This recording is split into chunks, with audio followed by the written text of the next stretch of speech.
네, 반갑습니다. 한명석입니다. 오늘도 이렇게 바쁜 시간을 내주셔서 감사드립니다. 네, 그리고 오늘은 좀 그냥 바다에 대한 이야기를 다시 한번 저번 주와 이번 주에 이어서 얘기할 그 계획이고요. 그래서 혹시라도 중간중간 아니면 그 쉬는 시간을 통해 갖고 궁금하신 내용이나 이런 것들은 언제든지 질문을 해주시면 감사하겠습니다. 그럼 수업을 시작하도록 하겠습니다.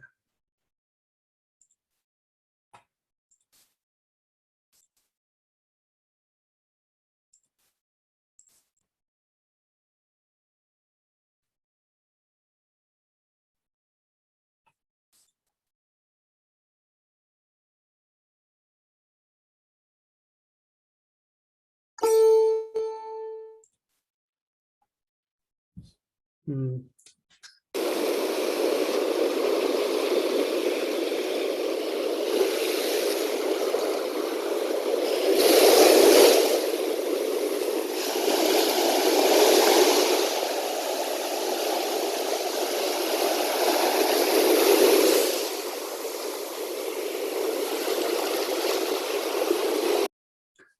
뜬금없이 발이 나와서 약간 좀 당황하셨을 수도 있는데, 이번에는 제가 왜 처음 이 화면을 했냐면, 우리가 바다라는 거를 여러 가지 이미지화를 합니다. 하지만 그 상상한 것과 직접 와서 보는 것과 기타 등등은 모든 사람들이 다 다르게 느낍니다. 하지만 제가 이 지금 잘생기지 않은 발과 이 화면을 넣은 것은 우리가 직접 진짜 바다를 느끼고 감상할 수도 있고 그리고 여러 가지 느낄 수 있는 여러 있는 것 중에서 손과 발의 감각이 가장 예민합니다. 그 말은 뭐냐면 뭐 어린아이든 나이가 많으시든 어느 정도 있든 모든 가족들이 같이 즐기고 같은 경험을 쌀 수 있는 게 가장 좋은 곳이 바다라는 것이죠. 특히 우리 동해안 같은 경우는 여기 지금 나오는 화면은 제 고향 바다입니다. 고향 바다인데 모래가 아주 부드럽고요. 그리고 물도 깨끗하고 그리고 가족들이 와서 아주 편안하게 지낼 수 있는 바다입니다. 이런 걸 보여드리는 이유가 뭐냐면 말했듯이 우리가 그냥 좋은 바다라는 것은 그냥 눈에 보기 좋고 접근하기 쉽고 주변에 먹거리가 많고 그런 것들이 대부분인데 직접 가서 물을 만져보고 흙을 만져보고 예전에 어렸을 때 이 모래 가지고 성도 쌓아보고 하는 이런 경험들을 같이 공유한다면 가장 큰 오감 만족이라는 어떻게 보면 사람들이 추억 속에 가장 오래 남을 수 있는 경험이 되겠다는 것이죠.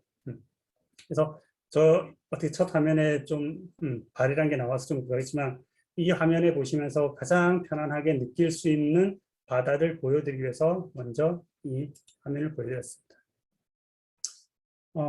영상은 이제 두 개밖에 없는데 이것은 우리가 상상하는 그 이상의 바다에 있는 여러 가지 생물들이 있습니다. 우리가 알고 있는 모든 것들은 우리가 경험하고 보고 느끼고 접한 어떤 미디어나 기타 등등 죄송합니다. 그런 건데 거기에 비해서 상상할 수도 없는 생물들이 바다에 많이 있다는 거죠. 그 중에서도 지금 보여드릴 이 영상에 나오는 생물은 지금껏 지구상에 어떤 출현한 생물 중에서도 가장 거대한 생물로 밝혀지고 있죠. 안에서 나오겠지만 얘네 같은 경우는 몸무게가 약 200톤, 몸 길이는 30m, 혀의 무게는 코끼리 한 마리 정도의 5톤, 혈관과 심장 같은 경우는 웬만한 자동차 크기, 그리고 혈관은 성인이 들어와서 헤엄칠 수 있을 정도로 넓은 혈관을 가지고 있죠. 이런 아주 거대하고 진짜 신비로운 생물들이 있지만 우리가 이 생물에 대해서는 극히 일부밖에 모른다는 것이죠.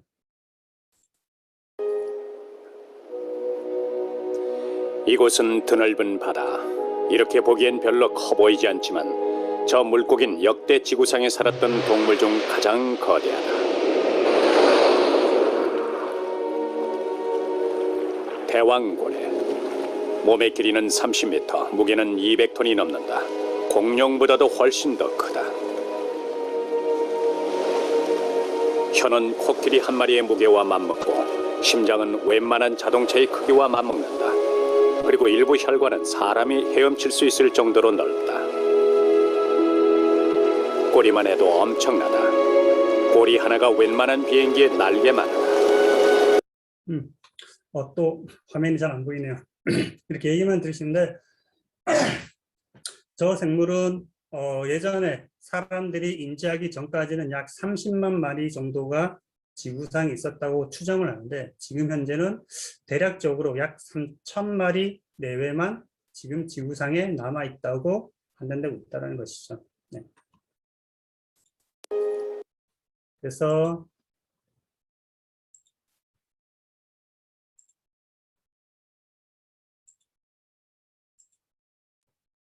요건 이제 우리 저번 주에도 한번 보신 분 계시지만 그냥 여러분들한테 오늘 주제는 거의 이제 강원도와 기타 등등 하는데 한번 퀴즈를 같이 풀어보는 과정입니다. 그래서 지금 들으시는 청취자분들이 바다에 대해서 얼만큼 알고 우리 동해안 대해서 얼만큼 알고 계시는지 대해서 그냥 편안하게 그냥 답을 한번 맞추셔도 좋을 것 같습니다.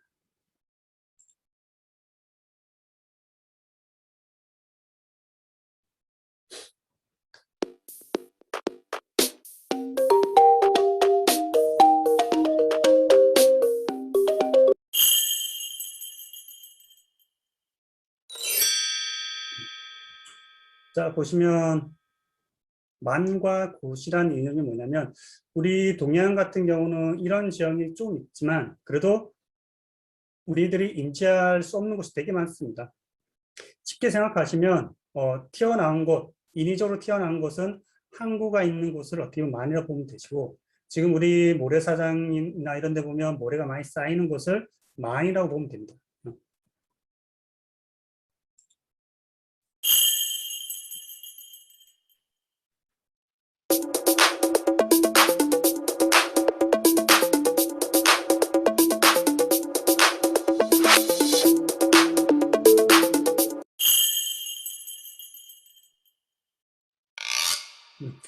똑같이 튀어나온 곳은 파도에 의하나 기타 등등에서 많이 깎여가고 그렇지 않은 곳은 반대로 그 깎여나간 모래나 기타 등등이 쌓이는 곳으로 되죠. 그래서 우리가 항상 바닷가에 보면 모래가 많이 쓸려 나갔네, 많이 들어왔네 이런 것들은 사실은 자연적으로는 아주 자연적으로 일상적입니다.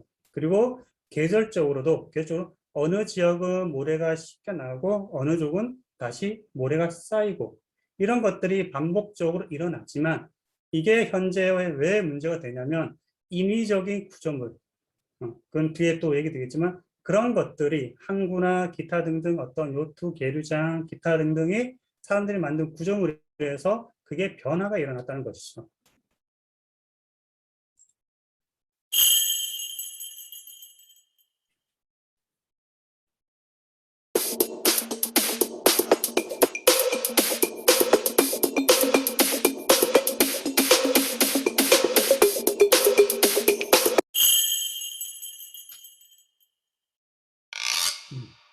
이건 우리나라만 사진은 아닌데 저렇게 어떻게 보면 여러 가지 기둥 같은 모래들이 있고 돌이 있는 곳들은 대부분 어떻게 아까 말한 것처럼 씻겨나가는 바람이나 파도에 의해서 씻겨나가는 곳에서 저런 지형들이 많이 나타납니다.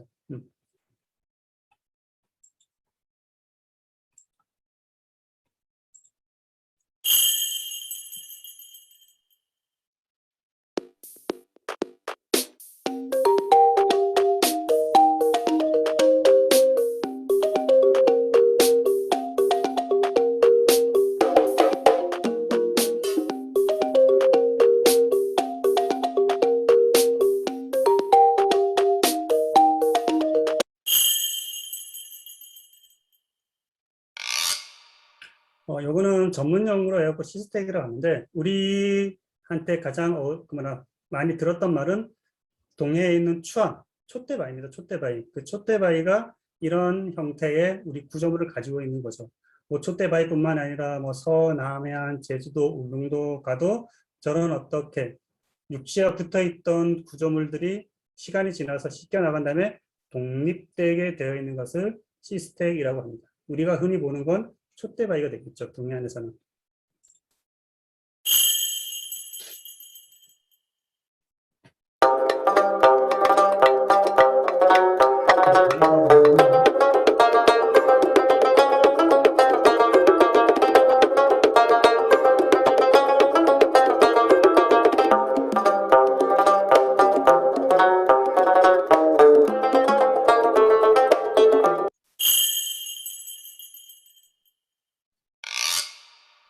뭐 우리가 이제 전문 용어로 할 때는 해식해, 한마디로 바닷가에 있는 곳이 잘린 형태를 보인다. 다른 말로는 해안 당구. 우리가 쉽게 볼 수 있는 것은 가장 가까운 데 같은 경우는 정동진. 정동진 쪽이 가장 쉽게 볼 수 있는 거고, 정동진을 지나면 신곡 바닷가도 해안 당구 형태의 한 형태입니다. 그리고 제주도에서 가장 유명한 곳은 또 여러 가지가 있죠. 주상절리도 있지만 박수기정이라는 곳에서 해안가에 보면 절벽처럼 이루어진 것을 대부분 해시계, 해안당구라고 이름을 지어집니다. 이런 것들은 세계적으로 아주 유명한 곳이 많이 있죠. 우리나라도 동해안 쪽으로 가다 보면 울진, 뭐 우리 동해 위쪽, 고성 쪽 가도 이 해안당구가 많이 발달된 곳이 있습니다. 이런 곳들은 대부분은 개발이 좀 위험한 곳이 될 수도 있고요. 개발된 곳도 있겠지만 대부분은 개발이 아직은 덜 되고, 어떻게 보면은 우리가 풍경이나 아니면은 눈을 즐겁게 해줄 수 있는 그런 공간들이 되겠죠.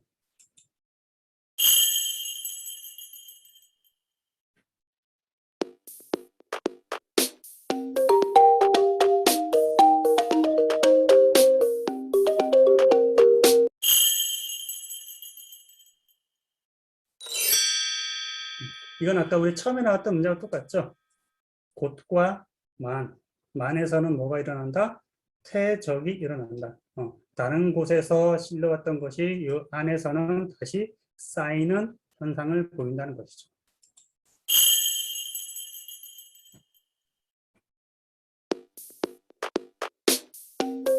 이거는 넌센스입니다.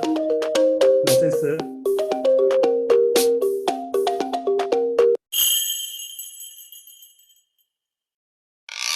분당. 그냥 넌센스입니다. 넌센스. 바람이 귀엽게 부는 곳은 없겠죠. 분당이 니은자 들어서 바람이 귀엽게 부는 곳이랍니다.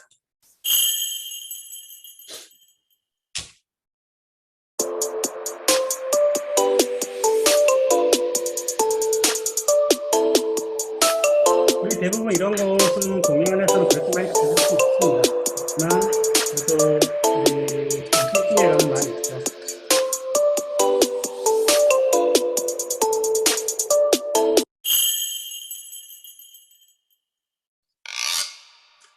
이런 것은 뭐라 하냐면 모래가 쌓이는 지역, 모래가 파도에 의해서 밀려오거나 아니면은 바람에 의해서 와서 해안가에 쌓이는 것은 사빈, 그 사빈을 지나서 좀 언덕을 지는 것을 사구라 합니다.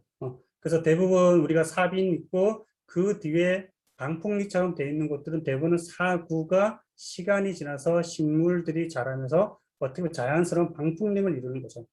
그래서 유명한 사구 같은 경우는 저 울진 쪽에 월성종 쪽에 가면 유명한 사구가 거기는 어느 정도 발전이 돼서 지금은 늪지처럼 되어 있습니다. 늪지. 모래가 쌓여서 처음에는 있다가 식물이 들어오고 물이 고여서 하나의 습지가 된 곳이 있는데 이런 것들을 사구가 변한 습지라 합니다. 습지. 그래서 이런 것들 같은 경우는 우리나라 대규모는 없습니다. 외국은 있고, 그리고 이런 지형이 살짝 변형된 곳이 있는데 어떻게 되어 있냐면 우리 동해안만의 어떤 특이한 지형이 있습니다. 우리가 가까이에 있는 경포 호수나 우리 향우리에 있는 향호, 그리고 속초에 있는 청초호, 아니면 매호, 이런 호수들이 있는데 이게 사실은 원래 형태의 호수가 아니라 석호입니다. 석호. 석호가 뭐냐면 계절에 따라서 호수가 되었다가 그 막힌 것이 뚫리면 바다하고 연결되는, 바닷물이 들어왔다 나갔다 하는 기능을 하는 것을 석호로 하는데, 한마디로 일반적인 호수는 민물입니다. 민물. 하지만 이 석호는 계절에 따라서 민물과 바닷물이 왔다 갔다 하는 곳이어서 생물들도 조금씩 조금씩 변하게 되는 것이죠.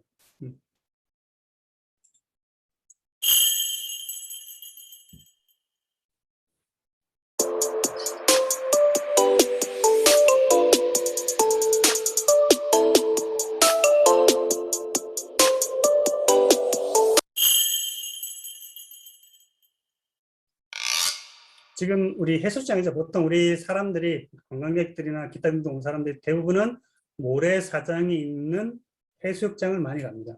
그런 해수욕장들은 대부분은 만으로 이루어진 곳인데 우리 동해안은 만이라는 개념이 거의 없겠죠. 조금 하지만 우리 동해안에서도 이런 어떤 양쪽으로 어떤 항구들이나 조그만 곳이 나와 있거나 한 곳에는 이 해수욕장이 많이 발달이 되어 있는 거죠. 우리 근처 같은 경우는 우리 주문진 해수욕장 말고 그 외에는 남해나 인구 그런 것들은 대부분 양쪽으로 고시다는 어떻게 돌출된 육지가 나와 있는 것이죠.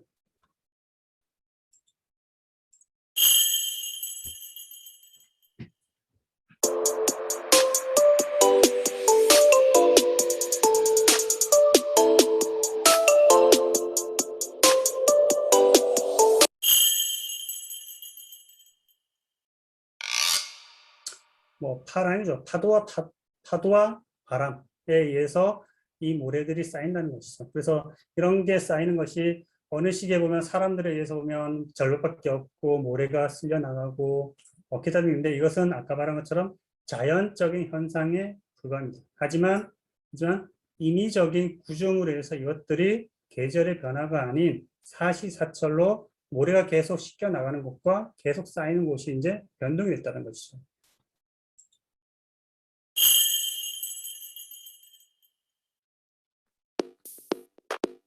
뭐 이건 어딘지 다 아시죠? 우리 동해안 쪽에 있는 곳인데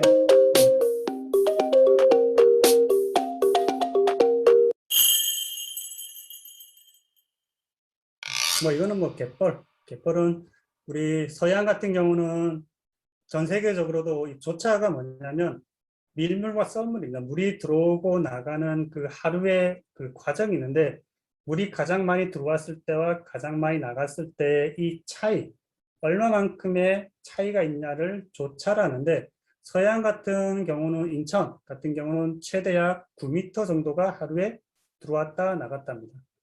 우리 동해안 같은 경우는 한 30cm 내외입니다. 네, 이 정도가 물이 들어왔다 나갔다 하는 어떻게 보면 밀물과 썰물이 우리 동해안에도 존재를 하죠.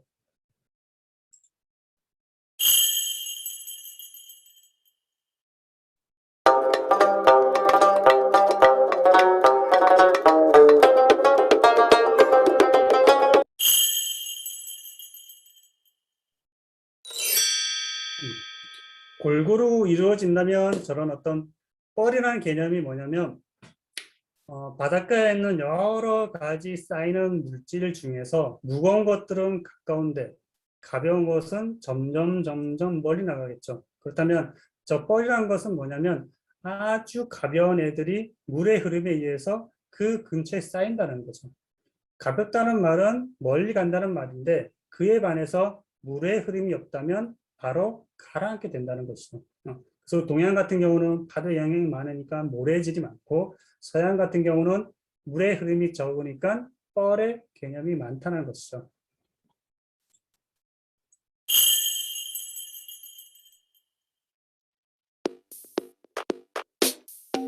그럼 뭐 순서를 정하는 겁니다. 처음에는 우리 해안 절벽처럼 되어 있다가 이게 어떤 의미에서인지 구멍이 뚫리고 그리고 육지와 연결되어 있다가 마지막에는 아까 말한 스텝, 바위처럼 딸리는 그게 되는 거겠죠. 이런 지형의 대표적인 것들이 몇 군데 있지만 우리 동해안 쪽에서는 울릉도에 가면 이런 지형들이 거의 다 존재하고 있습니다. 존재하고 있어서 저동이나 도동 아니면은 뭐 관매도나 이런 데 가면 이런 형태의 구조물들이 잘 발달되어 있는 것이죠.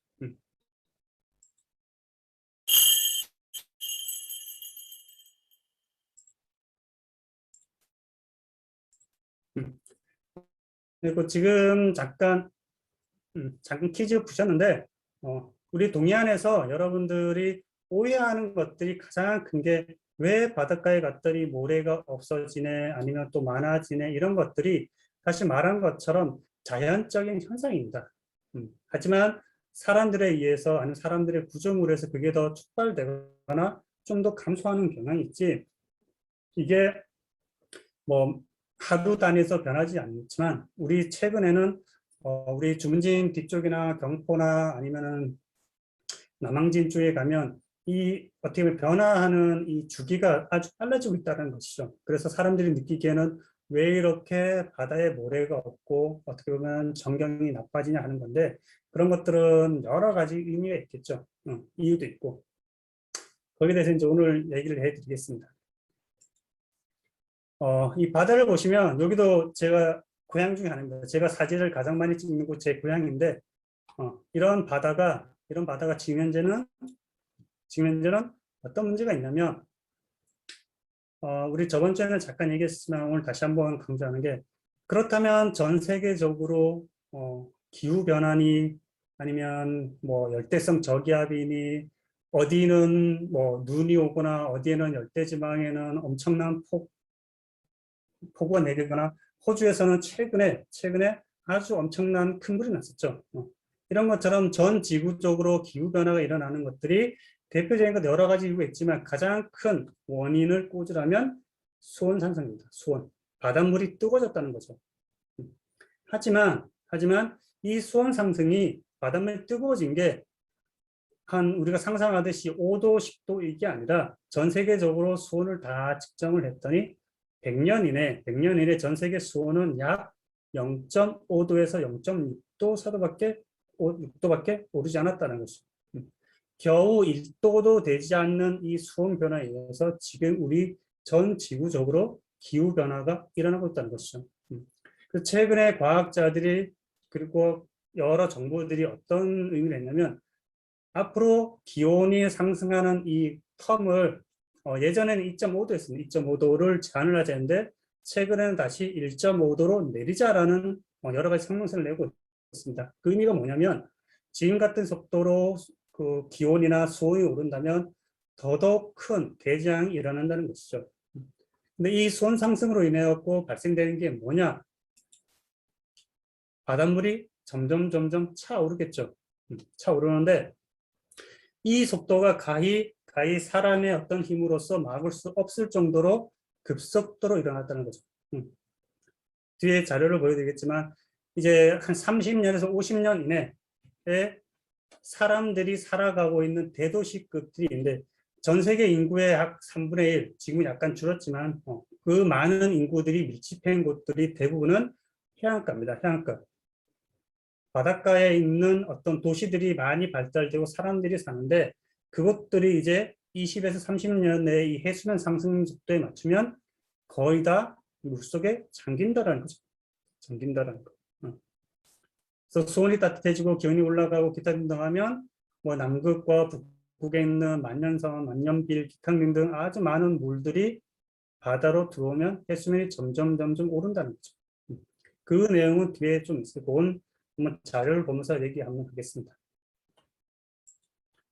그렇다면 이런 것들이 왜 이렇게 급속 발달됐냐 하면 거의 사람의 활동으로 간 거죠. 활동. 대표적인 게 누가 있냐면 뭐 이산화탄소도 있지만 프레온가스가 있습니다. 프레온가스. 이 프레온가스를 개발한 과학자가 1930년대 토마스 미즐리라는 과학자입니다. 이때 당시에는 엄청난 과학적인 기술을 발견을 했다. 해갖고 엄청난 조명을 받았습니다. 그 후에 50년 이상을 이 프레온가스를 계속적으로 냉면해갖고 사용을 해갖고 무엇은 일어나냐? 지구를 보호해주는 오존층을 구멍을 내버린 거죠. 이 오존층이라는 게 아주 얇습니다. 어떻게 보면 우리가 표현하는 종이 한 장 두께 정도를 가지고 전 지구적으로 태양으로부터 오는 나쁜 것들을 막아주는 역할을 하는 게 오존층인데 이 오존층을 파괴하는 주범이 이 프레온가스였죠. 근데 몇십 년 전부터는 이 프레온가스를 사용을 금지를 하고 지금은 대체 가스를 하고 있음으로써 그 오존층이 지금 자연적으로 회복이 되고 있지만 그것보다 더 나쁜 이산화탄소, 메탄, 기타 등등 인간의 활동에 의해서 이 오존층이나 기타 등등 그 기온 상승이 더 많이 일어난다는 것이죠. 그 원인이 누구냐? 저를 포함한 사람들이라는 것이죠. 저를 포함한 사람. 그래갖고 우리들이 조금만 여러 가지 행동에 어떤 변화를 준다면 이것들을 전 지구는 아니겠지만 조금씩 바꿔갈 수 있다는 것이죠. 이 뒤에 있는 사진은 제주 협재 해수장인데 사람들이 많습니다. 사람들이 많은데 저를 포함해서 많은 사람들이 이런 행동을 하고 있죠. 그래서 우리 바다를 여러 가지 있지만 아까 얘기 드린 것처럼 사람들은 본 것과 경험한 것과 그리고 여러 가지 지식을 대해서 아는 것만 상상하게 됩니다. 이것은 뭐냐면 우리 많은 분들이 아시겠지만 크라켄이라는 어떻게 보면 전설의 아니면 그리고 괴수 괴담에 나오는 흔한 바다의 생물입니다. 옛날 사람들은 바다 사람들은 이 크라켄을 거의 다 정설을 믿고 있었죠. 바다에 나갔더니 배는 사라지고 선원들은 어느 순간에 누구한테 잡아먹혔다느니 그런 전설들이 엄청나게 많죠. 근데 이 크라켄이라는 어떤 가상의 생물이지만 그때 시대에는 이거를 그대로 믿었다는 거죠. 믿었다는 거. 근데 이게 사실은 뭐였냐면 최근에 밝혀진 거 있지만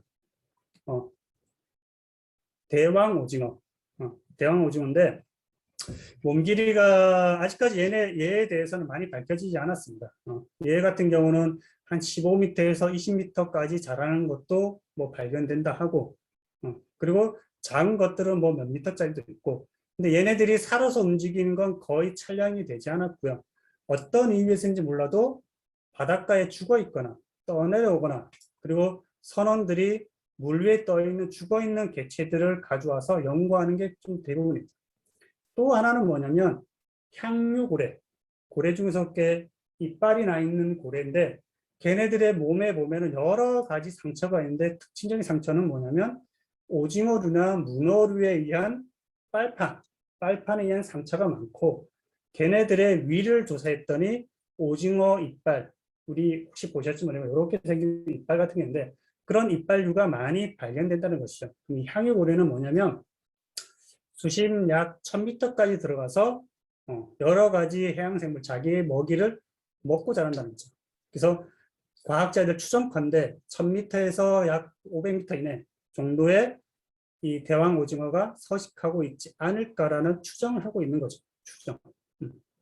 그래서 우리가 먹는 오징어는 되게 맛있죠. 맛있는데 우리가 먹는 대부분의 오징어들은 우리가 알고 있는 흔히 오징어인데 지금 수입산에 들어가는 뭐 짬뽕이니 뭐 짜장이 들어가는 여러 가지 오징어는 홈볼트 오징어라서 꽤 큽니다. 한 1m 정도 되는 오징어류가 있습니다. 그래서 이 홈볼트라는 과학자가 찾아서 이름을 붙이는데 그 오징어 같은 경우는 칠레나 이런 데서 많이 잡히고 있는 것이죠. 아까 얘기 드린 것처럼 우리 그래프를 다 보여줍니다. 제가 뭐 이 얘기 드리는 것들이 또 뭐 개인적인 게 아니라 전 지구적으로 이런 수온 상승하는 것들이 꾸준하게 지금도 측정이 되고 있다는 것이죠.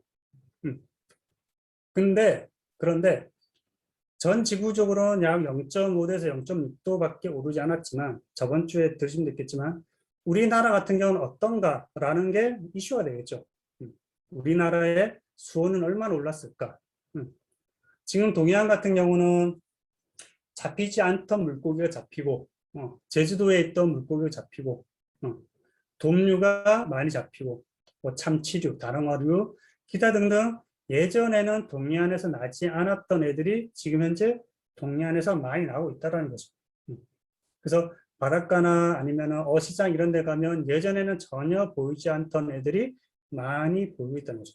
그렇다는 것은 뭐냐면 우리나라의 연안의 이 온도가 수온이 전 세계적으로 보다 어느 정도가 더 높아졌냐라는 걸 해봤더니 동해안 같은 경우는 약 1.6도에서 1.7도, 전 세계적의 어떤 평균 상승성보다 약 3배 정도가 더 높다라는 관측이 나온 거죠.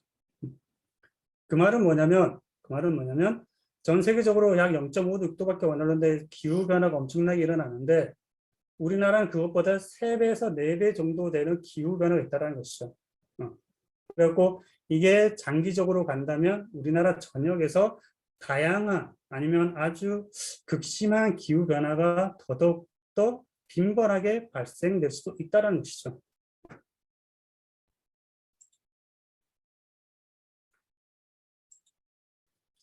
그래서 지금 가장 민감한 것은 뭐냐면 물고기들이나 얘네들은 물이 뜨거워지거나 기타 등등 하면 도망갈 수 있습니다. 어딘가로, 자기가 좋아하는 바다로. 하지만 지금 보이는 다시마나 미역이나 기타 등등 해조류, 바다에서 살고 있는 해조류는 어떻게 도망갈 수 없는 것이죠. 특히 다시마 같은 경우는 예전에는 흔하게 보이던 애들이 지금은 어민들이나 기타 등등 보면 동해안에 있는 다시마를 살리자라는 의견까지 내고 있습니다. 그만큼 다시마가 사라지고 있다는 것이죠. 다시마. 미역은 자연개체에서 되게 빠르게 자라고 있지만 이런 해조류가 없어진단 말은 뭐냐면 쉽게 생각하면 우리가 내빼는 아까 말한 이산탄소나 메탄이나 기타 등등 어떤 기체나 이런 것들을 육상에 있는 식물들이 많이 흡수한다 하지만 그 양은 바다에 비해서 극히 적습니다. 쉽게 생각하면 육지에 있는 모든 식물들이 이산화탄소를 1년에 만약에 100만 톤을 없앤다. 100만 톤 없으면 바다에서는 다시마 하나가 이 100만 톤을 흡수합니다. 그렇다는 건 뭐냐면 다시마 외에 다른 해조들이 많이 있음으로써 어떻게 이 전 세계에 있는 어떤 사람들이 활동하고 있는 기타 가스나 이산화탄소, 메탄들을 흡수하고 저장하고 우리의 기온 변화를 점점 늦출 수 있다는 거죠. 하지만 지금 얘기 드린 것처럼 동해안에 급격한 수온 변화가 있음으로써 해조류들이 점점 사라지고 있다는 거죠. 극단적으로 우리 동해안에서 가장 토속종이 뭐냐면 토종다시마라는 개다시마가 있었습니다. 이 개다시마가 특이한 게 뭐냐면 동해안만 있었고 무늬가 아주 이뻤습니다. 근데 99년도 이후 사라졌습니다. 그래서 최근에 국립수산과학원에 있는 해조연구센터에서 이 개다시마, 용다시마라는 것을 다시 인공 종류해갖고 지금 현재 사천이나 이쪽에서 지금 다시 배양을 하고 있는 걸로 알고 있습니다. 그래서 자원 회복으로 함으로써 바다에 있는 해조류를 살림으로써 바다를 건강하게 되돌리자라는 여러 가지 연구가 있지만 아직까지는 사라지는 것에 비해서 복원되는 것이 극히 미미하다는 거죠. 우리가 바닷물이 따뜻해지면 좋은 거 아니냐, 놀기도 좋고. 그런데 얘기 드렸듯이 이 기존에 살고 있는 애들은 우리 동해안에 딱 맞는 온도에 수온에 적응되어 있다는 거죠. 그런 것들이 지금 보는 것처럼 변화가 일어나는 거죠. 변화가. 위에 보시면 고성 5호리 보면 못 보던 성게들이 있습니다. 저게 성게인데 검은색인데 얘네들은 환경 오염이나 물이 따뜻해지면 많이 발생되는 애들입니다. 그리고 왼쪽 위에 보시면 거의 성게와 불가사리밖에 없고 바위는 돌은 아주 깨끗하게 하얀색이죠. 밑에 쪽은 경북 영덕 쪽에 있는 사진들인데 여기도 똑같이 거의 생물들이 보이지 않다는 것이죠. 이 말은 뭐냐면 아까 말했듯이 좀 전에 보여드린 해조류가 없어지면 그것을 기반으로 하는 여러 가지 생태계가 깨진다는 것이죠. 쉽게 생각하면 산에 나무가 없다. 그러면 제일 먼저 홍수가 날 수도 있고 생물들이 사라지고 동물들이. 그러면서 점점 황폐가 되겠죠. 아주 기본이 되는 나무 하나가 그 나무가 있음으로써 흙을 고정하고 그 흙을 고정함으로써 그 지역에 있는 생물들을 다양하게 만드는 것이죠. 하지만 이렇게 해조류가 사라진다면, 바다에서 사라진다면 그런 역할들을 하는 것들이 사라지죠. 바다에서 해조류가 하는 것들은 여러 가지가 있는데, 쉽게 생각하면 도루묵이 와서 알을 넣으면 새끼들이 자랄 수 있는 곳, 우리가 심퉁이가 와서 알을 놓으면 자랄 수 있는 곳, 그 새끼들이 숨어서 또 성장할 수 있는 곳, 먹이를 먹을 수 있는 곳, 그런 것들이 다 사라진다는 것이죠. 사라진다는 것이죠. 극단적으로 지금 동해안에 있는 여러 바닷가에서 뭐가 보이냐면, 여기 위에 있는 이 연립성게라는 것들이 많이 보이는데, 이것들이 어떤 역할을 하냐면, 쟤네들이 죽으면 이렇게 하얗게 변합니다. 하얗게. 이 성게 그 겉에 있는 모습은 우리가 먹는 성게하고 전혀 별개의 모습으로 되어 있는데, 얘네들의 대부분 껍질들은 탄산칼슘이라는 거죠. 그 말은 뭐냐면 점점 바닷물이 산성화가 된다는 거죠. 산성화. 그래서 다른 생물들이 없어지게 만드는 역할을 하는 거죠. 얘네들이 많이 보인다는 것은 그만큼 그 바다가 따뜻해졌다는 것, 또한 오염이 됐다는 것을 방증하게 되는 거죠. 뭐 이건 많이 보셨을 거예요. 지금 현재 뭐 북극해니, 뭐 남극이니 기타 등등에 있는 아까 말한 기온이 상승하니까 얼음이 점점 녹아서 해수면이 상승하게 된다는 거죠. 해수면이. 그 속도는 과학자들이 추정한 것보다 몇 배나 더 빠르게 진행이 된다는 거죠. 최근에 나오는 뉴스나 기타 등등 보면 북극곰이 등치가 가장 큰 곰 중에 하나인데 뼈밖에 없어. 못 먹어서 뼈밖에 없는 것들이 많이 발견되고, 또 하나는 사람이 사는 곳에 접근을 하지 않는데 얘네들이 사람이 사는 곳에 내려와서 쓰레기통을 뒤지든가 집을 침범한다든가 사람이 있는 마트를 침범하든가 그런 식으로 해갖고 먹이 활동을 한다는 것이, 그런 것들이 다 사람들한테 위협이 되는 거죠. 위협.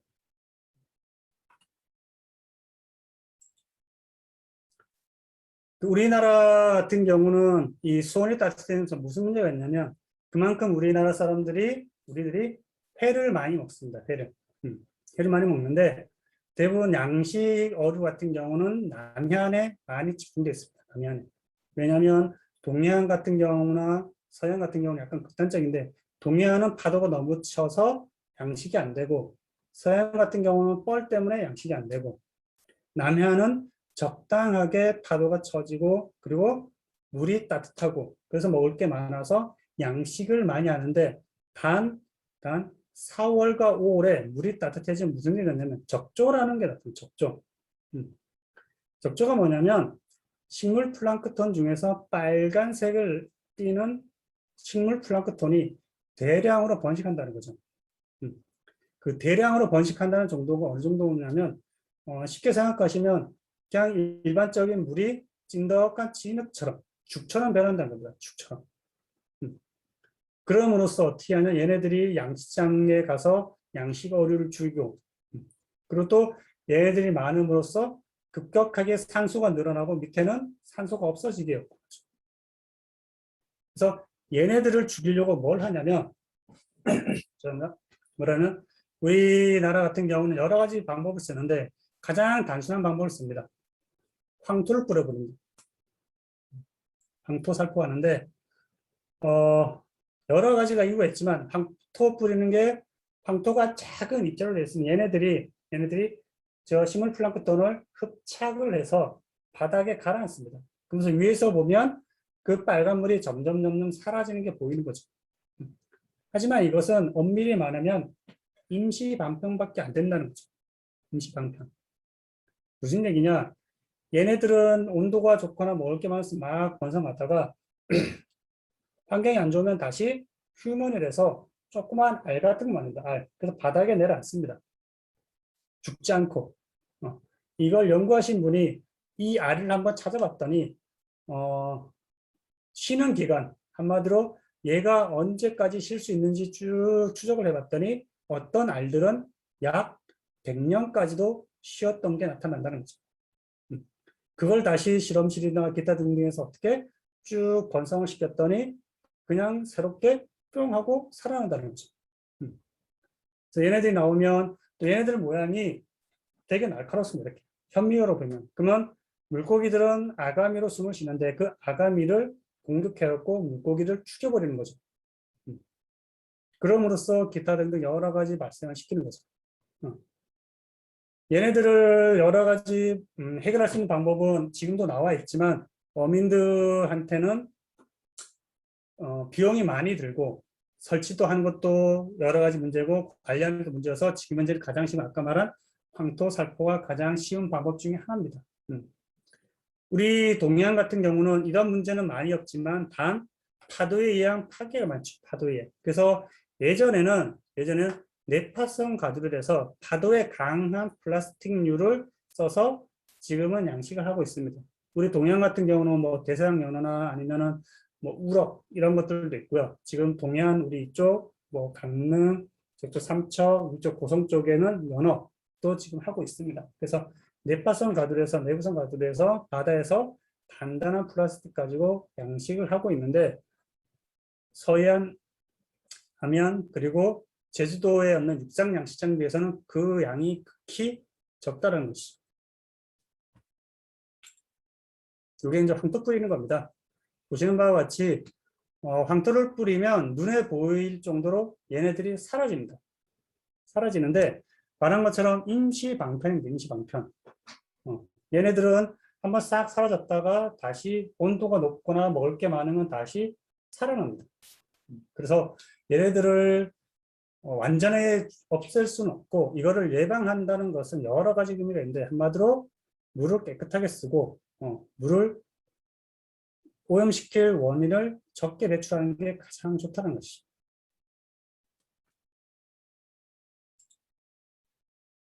또 하나는 뭐냐면 좀 전에 말한 것은 눈에 보이지 않는 식물 플랑크톤입니다. 근데 우리 얼마 전에 뭐 책에도 많이 나왔었죠. 뭐 녹조락대라는 말이 있는데 그것은 똑같이 아주 눈에 보이지 않는 식물 플랑크톤이 번성해서 강해서 나타나는 녹조라는 거고요. 제가 지금 보여드리는 이 녹조는 좀 다른 의미입니다. 근데 이게 2011년 6월에 경포호수에서 찍은 사진들입니다. 경포호수. 아마 뉴스화는 안 됐을 걸로 제가 알고 있는데 이때 경포호수가 이 녹조, 그러니까 쉽게 생각하면 우리 바닷가에 있는 파래가 경포호수를 다 뒤집어 엎었습니다. 엎어갖고 경포호수가 보면 민물인데 왜 바닷가에 사는 애들이 있을까라고 하는데 지금 경포호수가 완전하게 민물은 아니고 우리가 아까 얘기 드렸듯이 석호라는 게 있습니다. 석호. 계절에 따라서 민물과 바닷물이 조금씩 섞이는 석호라는 개념인데 이때 당시는 여러 가지 의미에서 아니면 이유 때문에 바다에 있는 해조류가 경포에 넘어와서 많이 번성했다는 거죠. 그 말은 뭐냐면 수온이 따뜻하고 먹을 게 많다는 거. 이 해조류가 많이 자란다는 말은 먹을 건데 그 먹을 게 대부분은 질소와 인, 쉽게 말해서 비료입니다. 비료 성분이 많으면 얘네들이 이렇게 많이 번성을 하게 되는 거죠. 번성을. 그런데 저 같은 경우 이때 갔을 때 놀란 게 파래가 많을 줄 알았어요. 파래도 많은데 제가 밑에 여기 사진 찍은 게 있어요. 이렇게 사진 찍은 게 있는데 이게 뭐냐면 우리 횟집에 가면 뭐 모둠이나 기타 시키면 밑에 이제 녹색으로 싹 이렇게 이제 장식처럼 나오는 게 있습니다. 장식 나오는 거 있고 서해안에 남해안 가면은 이거 가지고 음식도 많이 만듭니다. 최근에는 다이어트 음식으로도 많이 나오고 있고요. TV 같은 데 나오고 제품도 나오는데 이게 이름이 뭐냐면 꼬시래기입니다. 꼬시래기도 바닷가에 있는 해조류입니다. 해조류. 위에 사진 보시는 것처럼 파래와 이 꼬시래기가 엄청나게 경포호수를 뒤덮고 있었다는 것이죠. 이 의미는 뭐냐면 아까 말한 경포호수는 거의 바닷물이 거의 다 들어와 있다는 것이죠. 바닷물로. 이 꼬시래기는 다른 지역도 보면 하천이나 아니면 육지에서 어떤 배수가 나가는 곳이나 서양 같은 경우는 뻘에 있으면 영양분이 많은 곳에 그런데 엄청나게 많이 자라는 해조류입니다. 쉽게 생각하면 오염된 곳에 많이 자라는 해조류가 이 꼬시래기입니다. 꼬시래기. 근데 이때 당시에 이 경포에 파래와 이 꼬시래기가 엄청나게 번성했다는 거죠.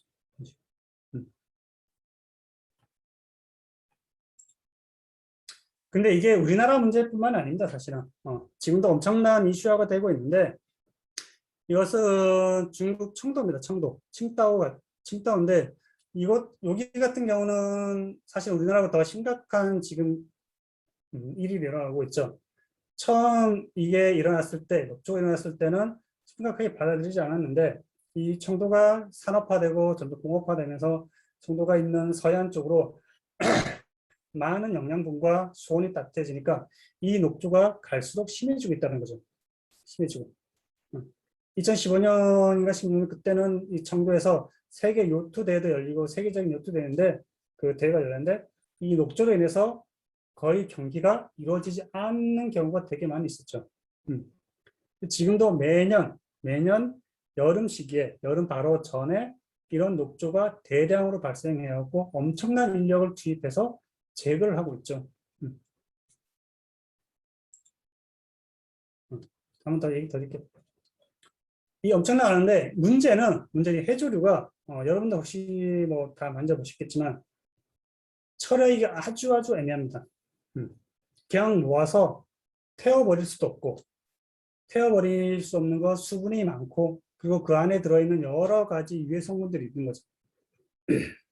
또 하나는 묻어버릴 수도 없어요.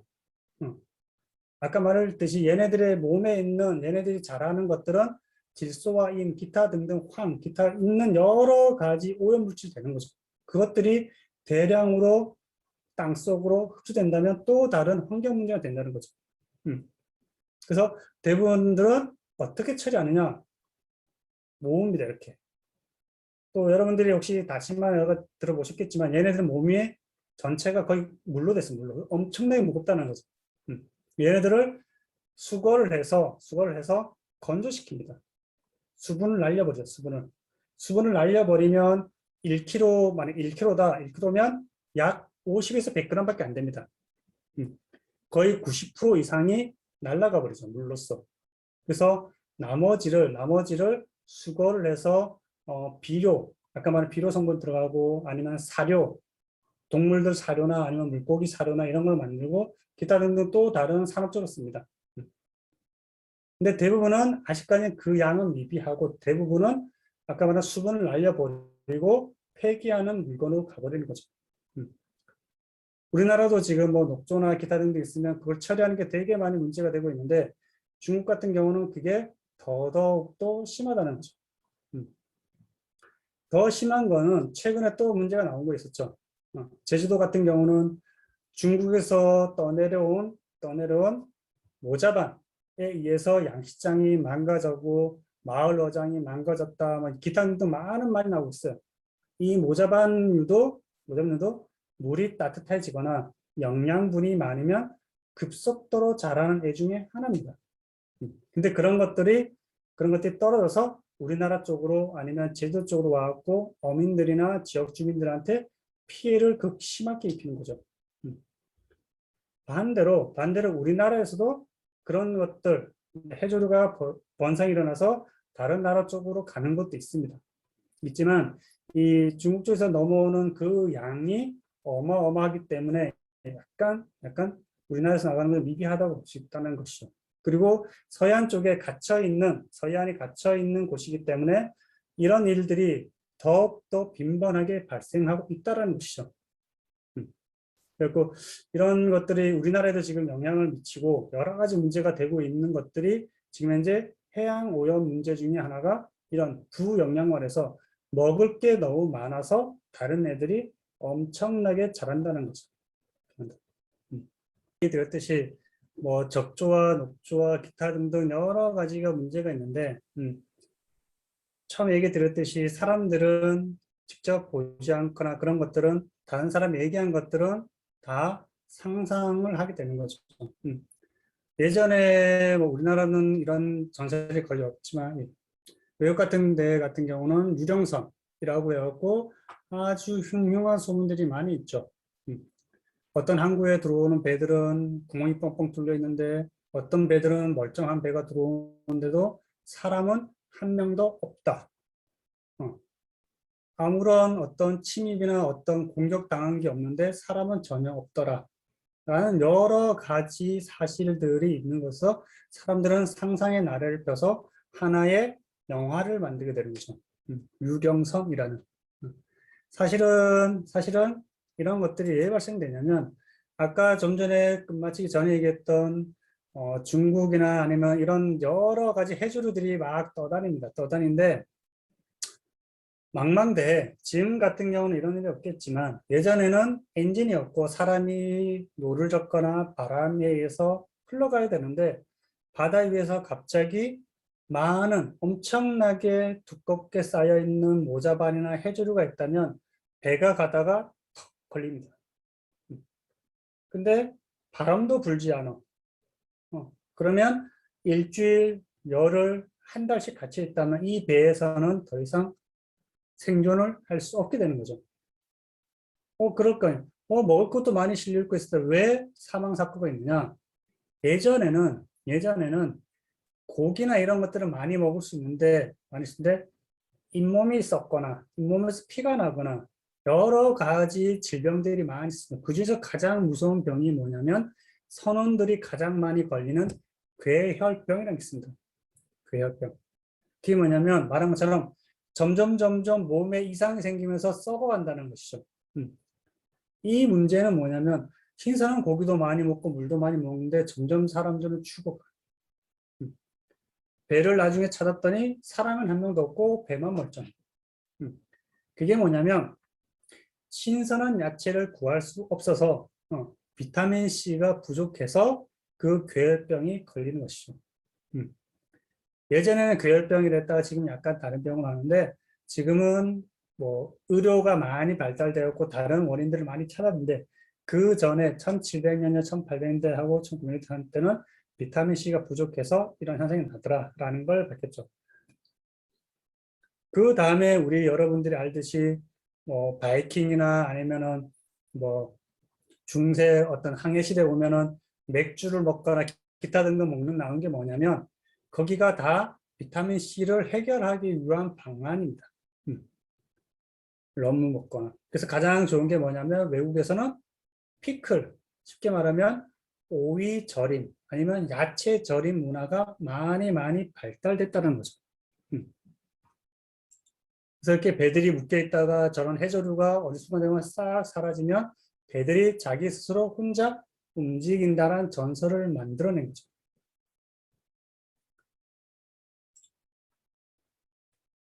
그래서 우리가 지금 뭐 해수온이 뭐 따뜻해지고 그러면서 해수면이 상승하는데 그러면 얼마만큼 바닷물이 많이 빠르게 차오를까라는 게 연구가 돼 있겠죠. 근데 여기 보시는 것처럼 동해안하고 제주도는 3.5에서 뭐 4.16, 뭐 2.4 서해안 같은 경우는 1년에 요거밖에 안 되네 라는데 이게 10년이면 이만큼, 50년이면 5배 이만큼 모르겠죠. 이만큼이 바닷물이 차오른다는 거죠. 그 말은 뭐냐면 아까 얘기 드렸듯이 해수면, 그러니까 해안가에 있는 사람들이 사는 아주 도시화된 도시들은 거의 다 잠긴다는 겁니다. 보시는 것처럼 우리나라 같은 경우는 89년부터 2018년까지 해수면 상승을 쭉 봤더니 예전에 그 사람들에 비해서 지금 현재 약 40mm가 상승했다는 거죠. 4cm 정도가 상승했다는 거죠. 근데 이게 요 정도 아까 말했던 요 정도지만 이게 점점 더 폭이 커진다는 거죠. 커진다는 거. 그러면 그만큼 바닷가에 있는 사람들은 여러 가지 문제점들이 발생하기 시작한다는 겁니다. 쉽게 말하면 태풍이 오거나 아니면 파도가 센 날들은 예전에 비해서 더더욱 더 해안가에 있는 도로들이 침식이 되거나 모래가 더 많이 빠져나가거나 그런 문제들이 빈번하게 더 생기는 이유가 뭐냐면 해수면이 점점 차 오르고 있다는 거죠. 그래서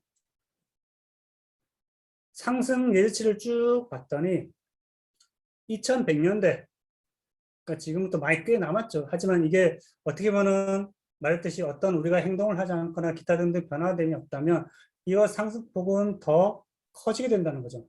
그러면 어떻게 된다? 웬만한 도시들은 다 물에 잠긴다는 거죠. 뭐 베네치아, 뉴욕, 마이애미, 상하이, 런던, 기타 등등은 다 잠기고 우리나라도 예외일 수 없다는 것이죠. 인천, 부산, 기타 등등 동해안은 약간 조금 여유가 있는데 그래도 우리나라 대부분 지역들은 이 영향을 다 받는다는 것이죠.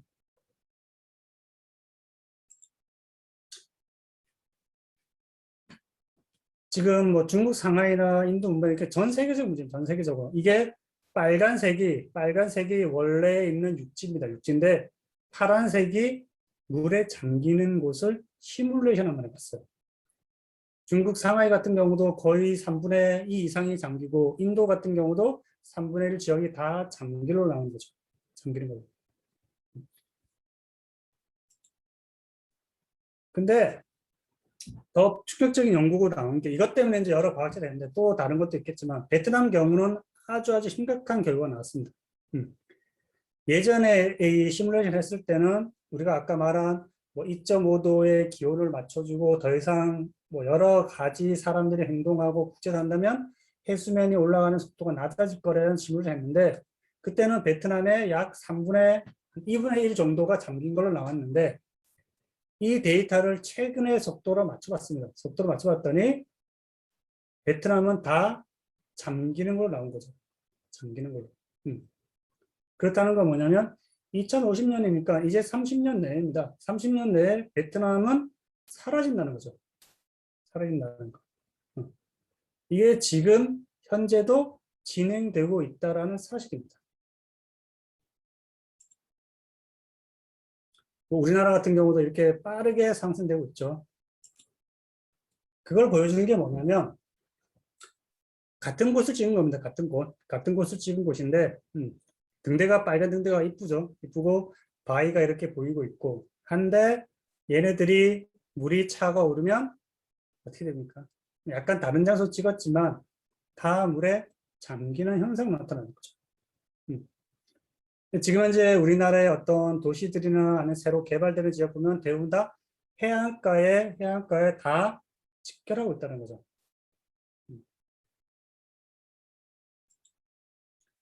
더더욱 문제가 되는 건 뭐냐면 일부 우리 동해안 쪽에는 대규모 그 어항이나 아니면 국제항이나 수출입항이 몇 개 없습니다.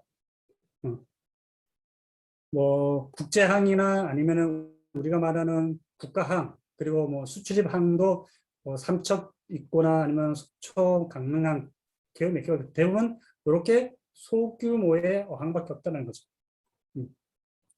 근데 이런 어항들이 점점 사라진다는 거죠. 하지만 반대로 대규모화 지역은 너무나 많아요.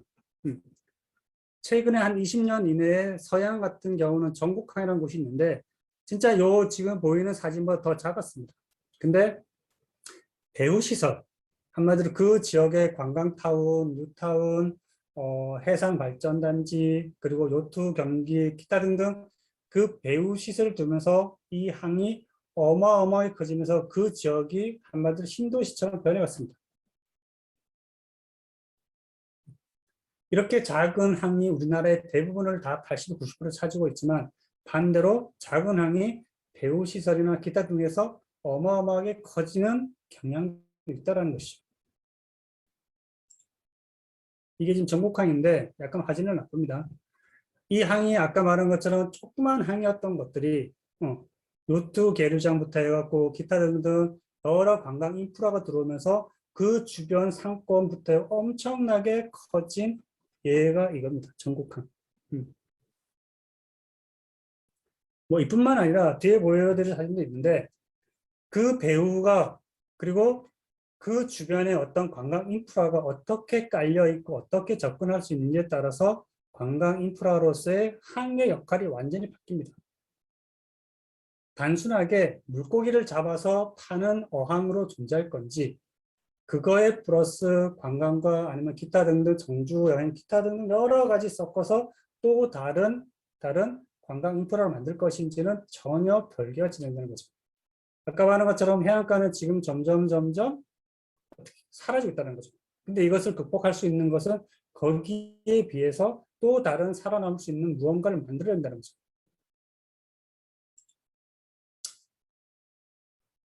불빛이 이쁘죠. 이게 어떻게 보면은 대표적인 항에 있는 작은 항이 점점 커지면서 그 배후로서 또 다른 도시가 생겨난 겁니다. 예전에는 아주 작은 항이었죠. 작은 항이었는데 지금은 어마어마하게 커진 항이 아니라 도시가 됐습니다. 도시. 여기가 어디냐면 제주항입니다. 제주항. 제주항.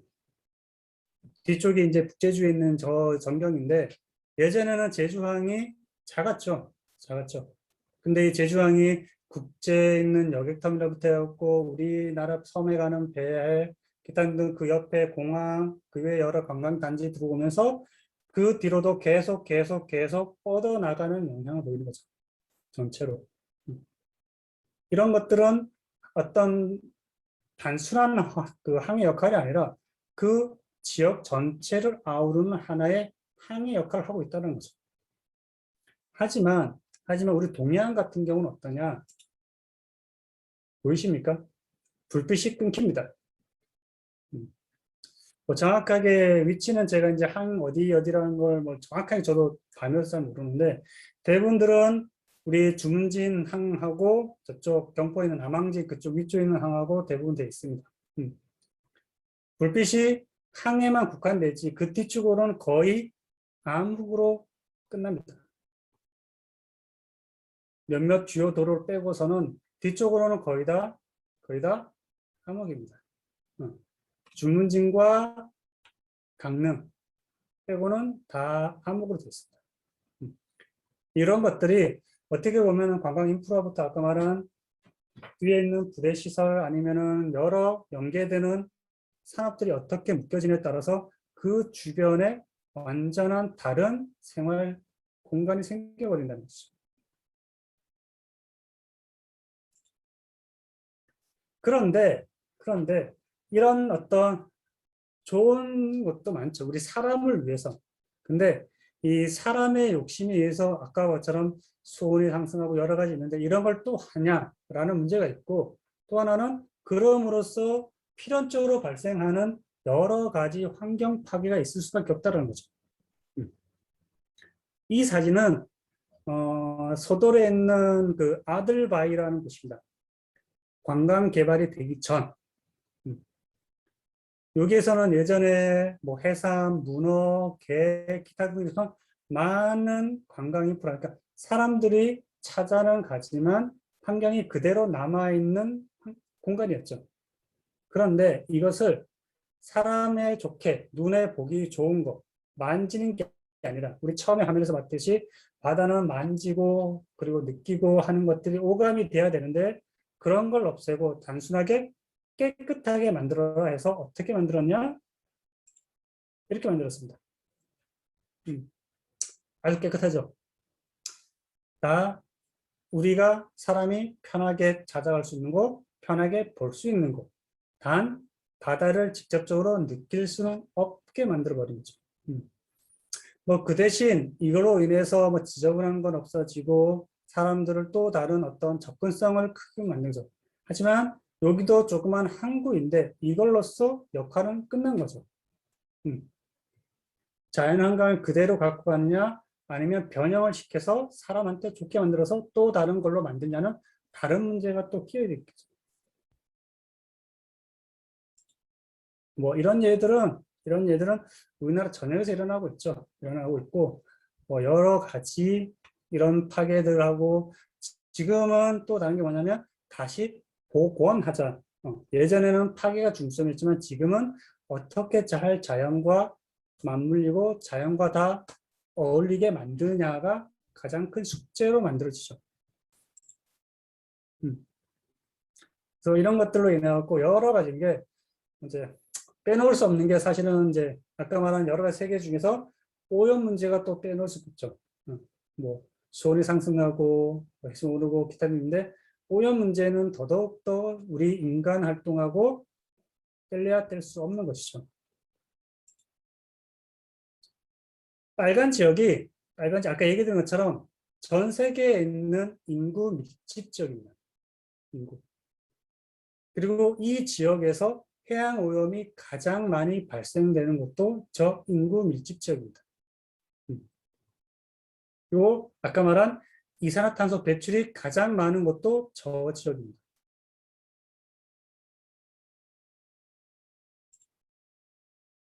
우리나라 같은 경우는 어떻게 보면 가장 청정의 지역이 쉽게 생각하면 뭐 사람의 발길 닿지 않고 관광 인프라가 잘 없는 곳인데 울릉도가 그 중에 한 곳입니다. 울릉도.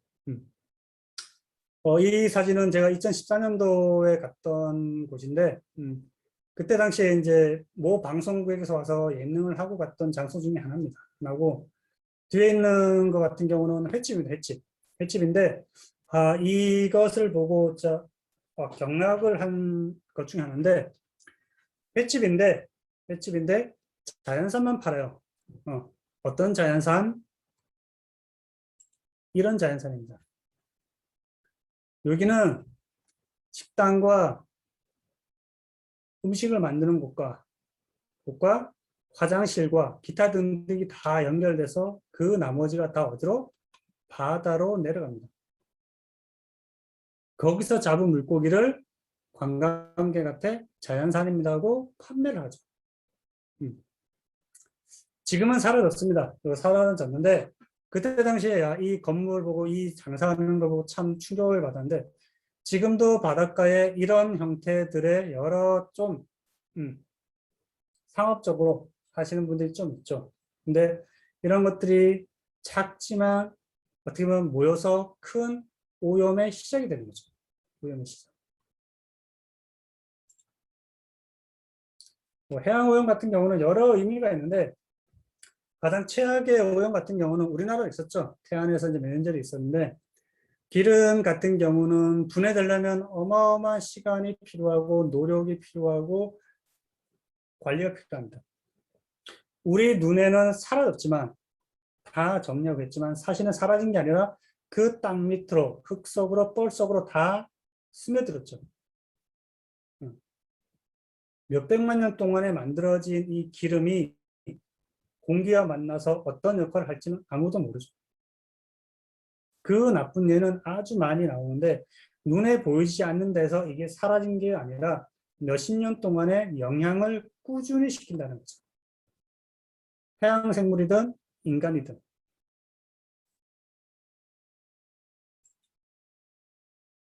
여기 좀 넘어갈게요. 이럼으로써 무슨 일이 있냐면 사람이 저런 생물들이나 기타 등도 있으면서 중금속이나 이런 것들이 오염된다는 거죠. 그 오염된다는 게 어느 거면 우리 사람이 여러 가지 음식물을 먹으면서 그 음식물에 포함된 중금속을 먹고 그 중금속이 사람 몸에서 점점 농축이 되죠. 그리고 축적이 됩니다. 여러 가지가 있는데 지금 뭐 DDT니 살충제 지금 다 사라졌지만 아직도 여러 가지 오염물질, 화학물질들을 쓰고 있죠. 뭐 납중독이니 수은 중독이다 뭐 미나마타병이나 이타이타병이나 기타 등등 여러 가지 중금속 질병이 엄청나게 많아요. 보통은 1950년대, 60년대에 많이 발생을 했지만 우리나라 같은 경우는 종합적인 중금속병이 60년대, 70년대 울산에서 발생했어요. 울산. 최초로 보고가 된 사례인데 예전 울산 공단이 처음 생기면서 그쪽에 화학 관련되고 여러 공장이 생겼는데 그 주변에 있던 초등학교 한 곳에 전수 검사를 했더니 51명인가 52명 학생 중에 27명 정도 50% 이상이 비슷한 증상을 나타내고 있었죠. 그 말은 뭐냐면 수은 중독, 납 중독 같은 경우는 어느 하나의 중금속이 오염되면 거의 비슷한 증상이 나타납니다. 하나씩.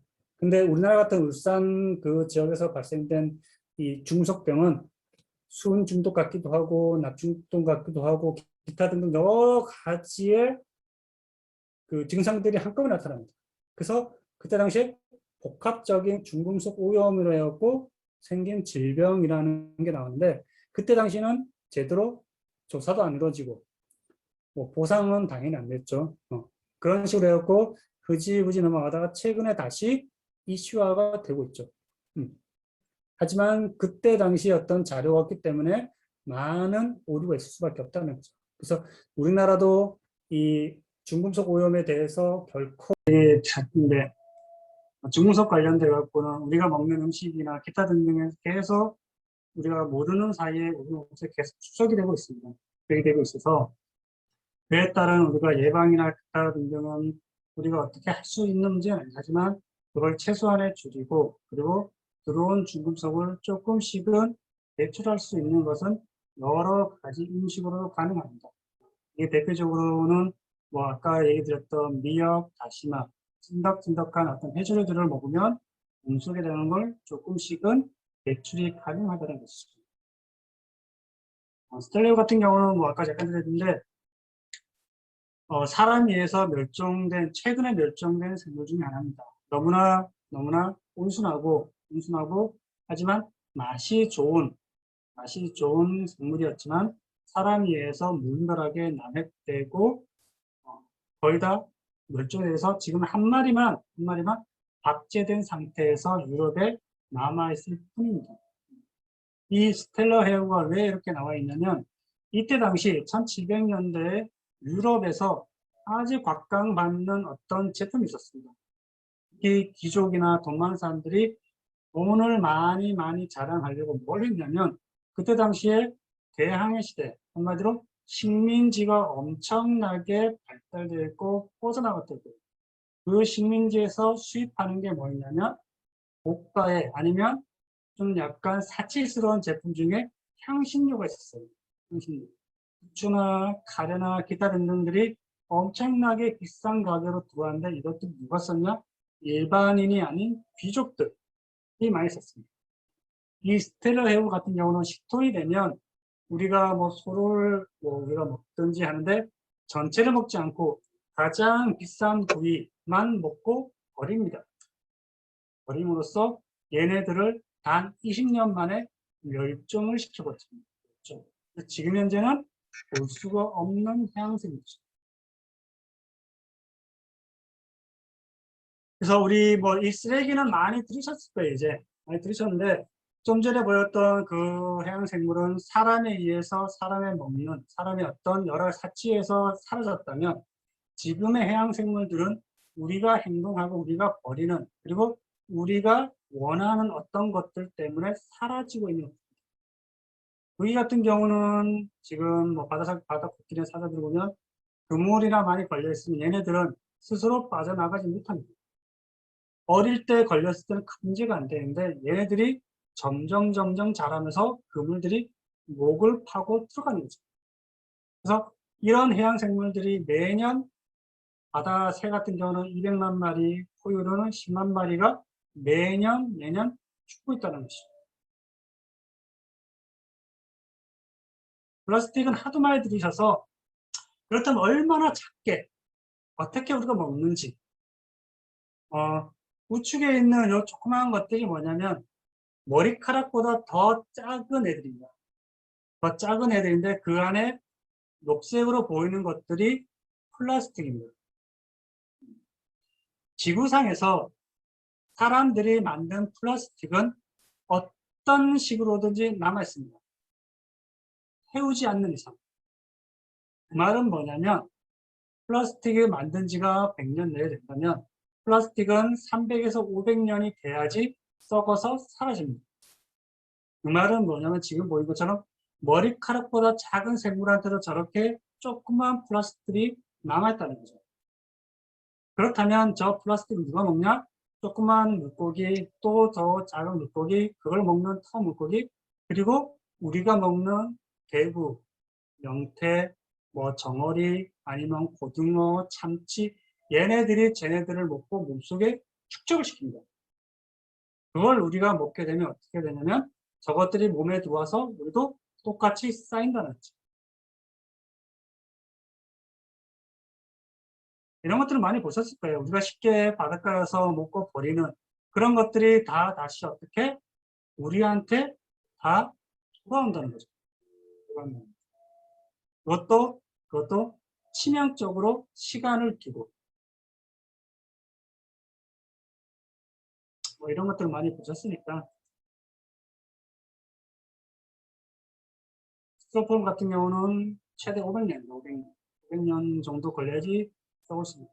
최근에는 뭐 친환경 플라스틱이니 뭐 이런 걸 하고 있는데 그래도 인위적으로 만들어낸 화학 제품일 뿐이라는 거죠. 우리 동해안에 보면 가장 눈살 찌푸리는 것들이 이런 쓰레기입니다. 사실 쓰레기들인데 이것들을 어떻게 우리가 줄이느냐 여러 가지 많은 문제가 나오고 있어요. 지금 최근에는 또 어떤 창업하거나 아니면 어떤 사람들은 이런 쓰레기들을 업사이클링 아니면 좀 더 좋은 어떤 제품화로 만들자는 여러 가지 인종이 있는데 쓰레기 발생에 비해서 그런 것들은 극히 일부라는 거죠. 그 외에는 다 바다에 그대로 방치되어 있다는 거죠. 더 충격적인 건 뭐였냐면 우리나라만 거의 한반도만한 쓰레기로만 이루어진 섬이 태평양에 적어도 5군데가 있다는 거예요. 순수하게 쓰레기로만 이루어진. 거기에는 큰 쓰레기부터 젤리처럼 변한 쓰레기, 그 플라스틱까지 모든 쓰레기가 다 포함되어 있습니다. 이게 점점 쓰레기 섬은 커지고 있다는 거죠. 보여드렸던 건데 그렇다면 우리가 이 플라스틱을 얼마나 먹을까? 나도 모르는 사이에 왼쪽에 영상을 보시면 우리가 먹는 생선 스틱 아니면 뭐 생선가스 아니면 생선으로 만든 어묵도 될 수도 있고 기타 등등 있는 모든 것 제품에는 저렇게 미세한 플라스틱이 다 들어있다는 거죠. 우리도 모르는 사이. 그렇다면 우리는 얼마만큼 많은 플라스틱을 먹을까라는 걸 또 연구한 결과가 있죠. 우리는 하루에 월간 뭐 일주일에 카드 한 장을 꼭 먹고 있습니다. 카드 한 장. 한 달에 칫솔 하나를 씹어 먹고 있는 거죠. 아주 건강하게. 이를 닦는 것뿐만 아니라 씹어 먹고 있는 거죠. 근데 이것들이 우리가 알고 있는 게 아니라 모르게 우리가 먹는 음식 속에 다 포함되어 있습니다. 아까 얘기 드린 것처럼 인간이 만든 플라스틱은 어떤 형태로든지 지구상에 남아있다는 거죠. 이게 우리가 어떻게 보면 쓰레기를 조금씩 줄이는 하는 행동들이 나중을 위해서 우리가 할 수 있는 최소한의 행동이 될 수 있다는 거죠. 이런 걸 뭐 많이 보셨을 텐데 근데 직접 현장에서 보는 것과 이런 사진으로 보는 것과 전혀 별개의 문제가 되는 거죠. 심각하게.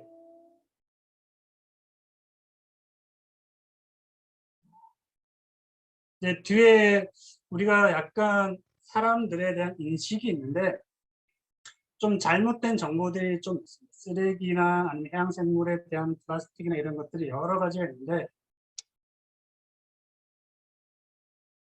새가 있는데 죽어있는 걸 한번 해볼 이렇게 해봤어요. 라이터, 플라스틱 병 뚜껑. 이건 상대적입니다. 항상 어떤 내용이든지 상대적인데 10cm가 넘는 일본산 불양식용 파이프인데 일본에서 조사하면 한국산 파이프로 나올 겁니다. 뭐 캐나다에서 하면 또 다른 나라 하면서 상대적으로 결과가 나올 거라는 거죠. 그런데 이런 거 있습니다. 쟤네가 멍청해서 저걸 먹고 죽었을 거야. 생각이 딱 들죠. 그런데 여러분들이 새라고 생각해 보세요. 새. 하늘 위에서 뜨고 있는데 밑에를 봤더니 어라? 반짝반짝 움직이네? 뭐라 생각할 거야, 쟤네들은? 아, 저건 플라스틱에 먹으면 죽어. 라고 생각할 거야? 아니면 맛있는 물고기라고 생각을 할 거야? 쟤네가 멍청해서 먹는 게 아니라 쟤네는 움직여서 물고기나 먹을 거로 생각해서 먹는 것뿐입니다. 물고기도 똑같아요. 뭐 돌고래니, 상어니 얘네들도 어떤 플라스틱을 먹는 게 그게 멍청해서가 아니라 먹을 거로 보이기 때문에 먹는 겁니다.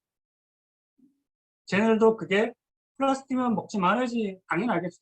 하지만 물 위에 떠 있으면 반짝반짝 빛나니까 아이고 맛있는 거네 하고 그냥 꿀꺽 상추리죠.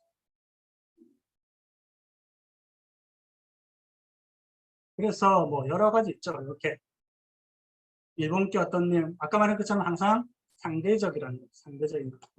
어디서 조사했냐 하여튼 그런 것에 따라서 이 결과는 다 바뀌게 되어 있습니다.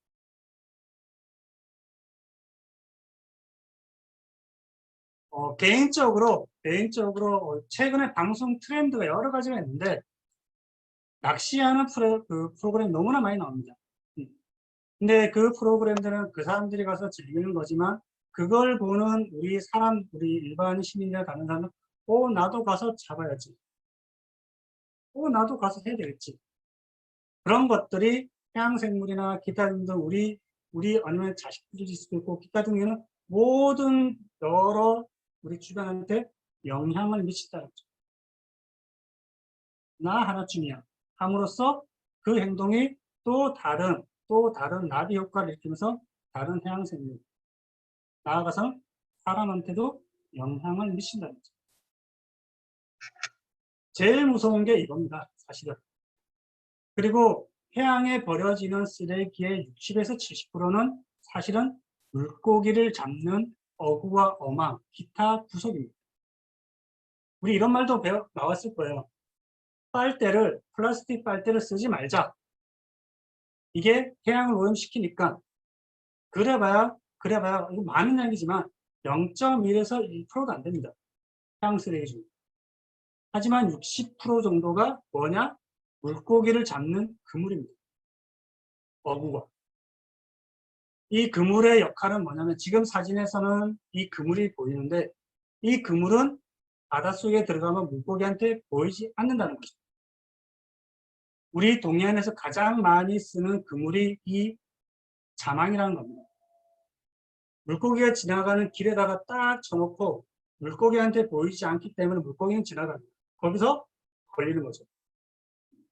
그런데 이렇게 해서 어민들이나 기타 등등이나 잡아 올리면 되는데 이거를 잊어먹거나 끊기거나 태풍에 휩쓸리거나 그러면 그게 그대로 바다에 남아있다는 거죠. 문제는 저렇게 버려지는 그물에 의해서 어떻게 되냐? 물고기들이 들어가서 잡히고 얘를 먹기 위해서 다른 물고기가 들어가고 또 들어가고 해서 몇십 년간 눈에 보이지 않는 어업을 계속하고 있다는 거죠. 근데 이런 것들이 우리나라에서만 하면 어떻게 보면 다행이죠. 우리들이 먹는 어류, 생선들 대부분들은 글로벌, 전 세계적인 기업을 가지고 있습니다. 배도 몇천 척씩. 일례로 저쪽 네덜란드하고 저 폴란드 저쪽 보면 배 한 척에서 저런 유령어업이 아닌 우리가 원하는 만약에 고등어 크기를 잡는다면 거기에서 부수적으로 잡히는 물고기들이 있습니다. 돈이 안 되는 물고기. 잡혀서는 안 되는 물고기. 쉽게 생각하면 상어를 생각하면 됩니다. 상어는 1년에 약 1억 마리가 잡아 죽습니다. 뭐 때문에? 싹스핀이라는 상어 지느러미 요리 때문에. 근데 일반 어민들이 상어가 잡히면 어떻게 될까요?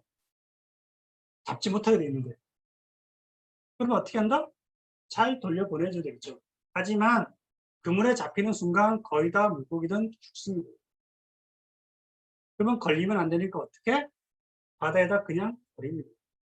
돈이 되는 물고기는 상자에 담고 돈이 되지 않는 물고기는 버린다.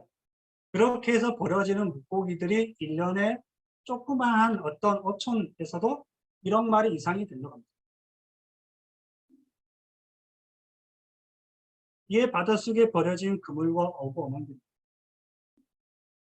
이게 우리 주변에 있는 바닷속에 그대로 버려져 있습니다.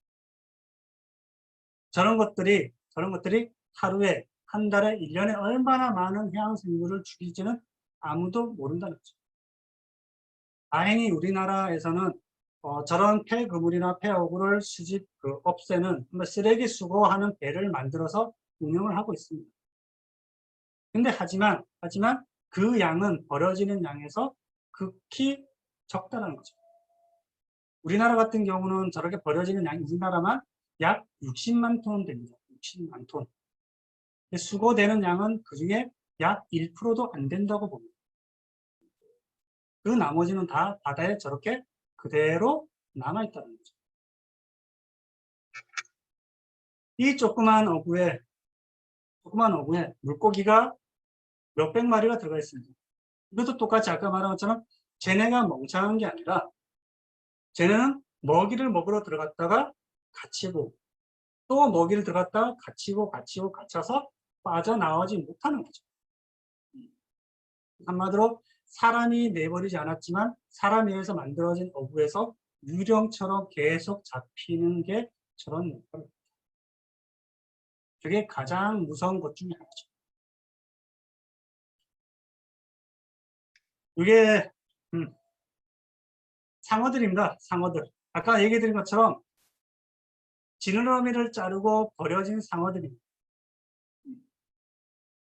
그 상어 지느러미로 만든 요리는 아무 맛도 없습니다. 사실은. 그냥 돈을 쓰기 위한 어떻게 하나의 수단일 뿐인 거죠. 근데 저렇게 버려지는 상어들이 어떤 역할을 하냐? 최상위 단계입니다. 바다에서. 그건 뭐냐면 밑에 단계를 조절하는 조절자라는 거죠. 쉽게 말해서 아프리카나 이런 데서 사자가 풀을 뜯어먹는다 생각해보세요. 뜯어먹는 사자. 그 생태계는 제대로 돌아갈까요? 사자는 어떤 역할을 하냐면 그 물이나 기타 등등 조금 병이 들었거나 약한 애들을 속아내주는 관리자 역할을 합니다. 그럼으로써 그 생태계를 건강하게 유지시켜주는 거죠.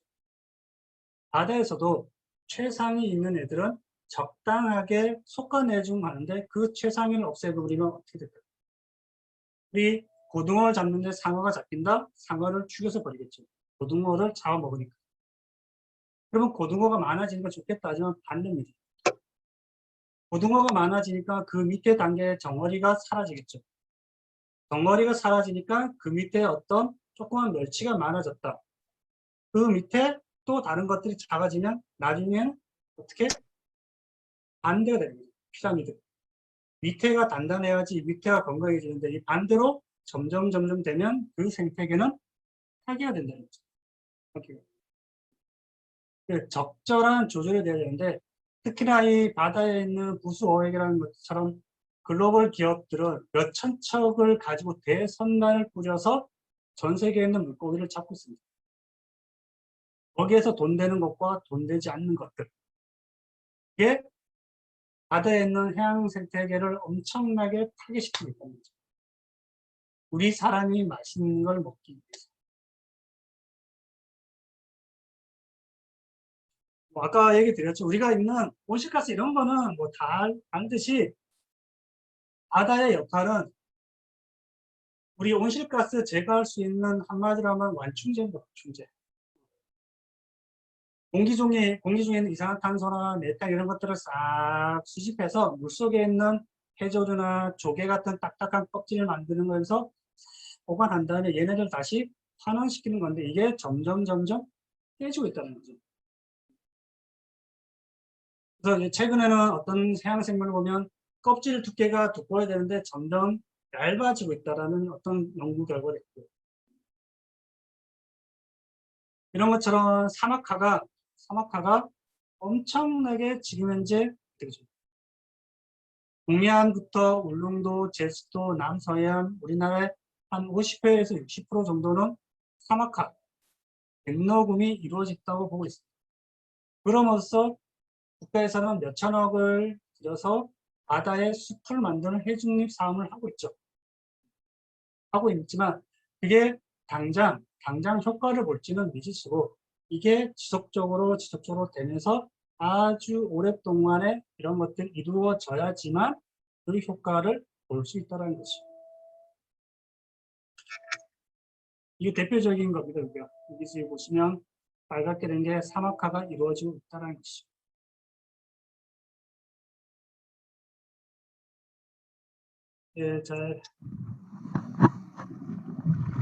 예, 살아있는 산갈치입니다.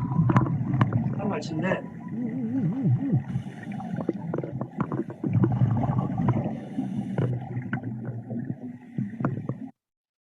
이거는 이제 폴리텍 학생들이 우연찮게 찍은 건데, 이 산갈치는 예전에는 거의 발견이 되지 않았죠. 근데 최근에 우리 동해안에서 이 산갈치가 산채로든 죽은 채로든 엄청나게 발견되고 있습니다. 예전에도 이런 문헌이 있는데, 산갈치가 발견된다면 무슨 일이 있느냐? 기후나 기상이변, 지진, 해일 이런 것들이 발생한다라고 미신을 믿고 있는 거예요. 그만큼 우리 동해안이 많이 바뀌었다는 것이죠. 이건 우리 저번 필시간 했는데 유니콘의 모티브가 됐던 일각돌고래.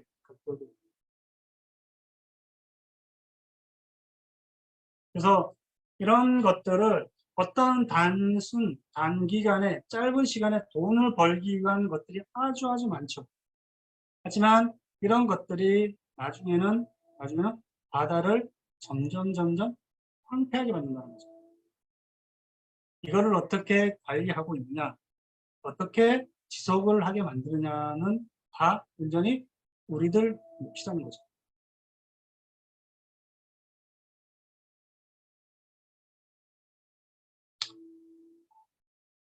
이쁜 악기라고 생각하시는 분들은 없겠지만,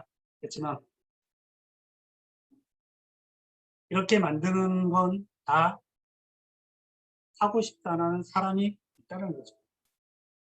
이름으로써 바다 거북이 지금 현재 멸종 위기종에 처해 있다는 거죠. 사람의 욕심에 의해서.